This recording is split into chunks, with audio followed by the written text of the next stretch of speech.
de liberté. Mais alors ça, c'est la liberté peut-être. Et quid alors de l'héritage? Oui, alors l'héritage... Alors génétique, transgénérationnel? Vous avez tout à fait raison. Je pense qu'il faut prendre ces deux aspects, génétique et transgénérationnel.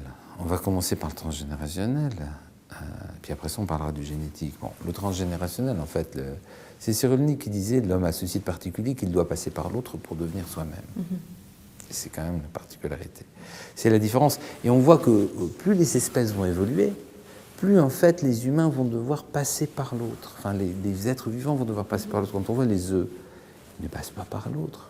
L'œuf sort. Et les œufs de poisson vont dans la mer directement, sans aucun contact de mémoire. Les œufs couvés ont déjà capté d'autres choses. Ou les tortues vont protéger leurs œufs.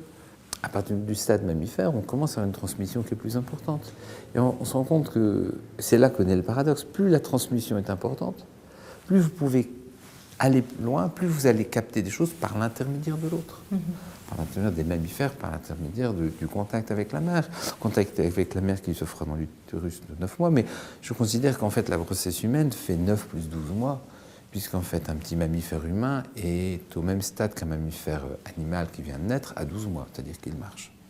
Donc en fait, il y a une sorte de phase très importante où on va recevoir des choses.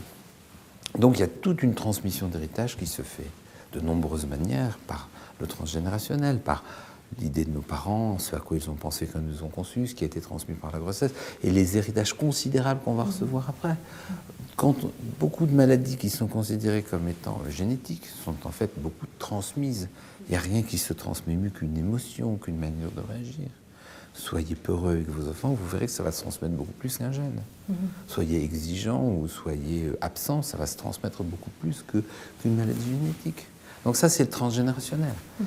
Et à côté de ça, il y a le génétique. Et le génétique, je pense que c'est complètement autre chose.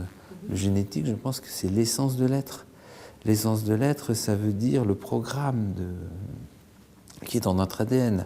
Alors, il y a ce magnifique jeu de mots d'Annick de Souzenel qui parle ADN, Adonai, qui fait ce jeu de mots et qui est tellement profond de sens, mais ça ne m'étonne pas d'elle de nous donner des cadeaux aussi extraordinaires. Donc c'est l'homme qui devient conscient non, de ce qu'il habite? Mais je pense que le travail de l'humain, c'est de devenir conscient. Mais dans cette idée-là, en fait, moi je pense que en fait, l'ADN, c'est ce qui nous est transmis de génération en génération. Parce qu'on peut se poser la question, la réincarnation existe-t-elle? En matière de spiritualité, c'est une option. C'est une option, voilà. Ça fait pareil. Il y a ceux qui y croient, ceux qui n'y croient pas. Moi, ce que je peux vous dire avec certitude, c'est que nos chromosomes n'en sont pas la première incarnation. Vos chromosomes ont servi à vos parents, à vos grands-parents, vous serez les grands-parents. C'est une forme de réincarnation.